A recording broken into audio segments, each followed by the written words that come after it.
বন্ধু, একটা কথা মনে রাখবেন, আপনার স্ত্রী শুধু আপনার কাছে এসেছে পোশাকের জন্য নয়, খাবারের জন্য নয়, টাকা পয়সার জন্য নয়। স্বামীর কাছে যেই খোরাক স্ত্রীর জন্য আছে, এবং স্ত্রীর জন্য স্বামীর কাছে যেই খোরাক, স্বামীর জন্য স্ত্রীর কাছে যেই খোরাক আছে, পৃথিবীর কোথাও সেই খোরাক নাই।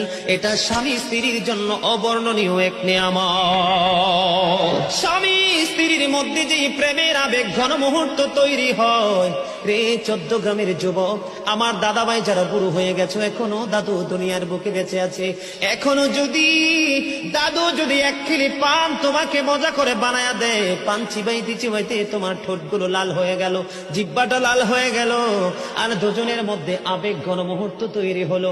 আবার নবী বলেছে, স্বামী স্ত্রী রোমান্টিক সময়টাতে যদি 1 ঘন্টা যদি কাটাইতে পারে রে, তাহলে 1 বছরের নফল ইবাদতের সওয়াব দিয়ে দিবে।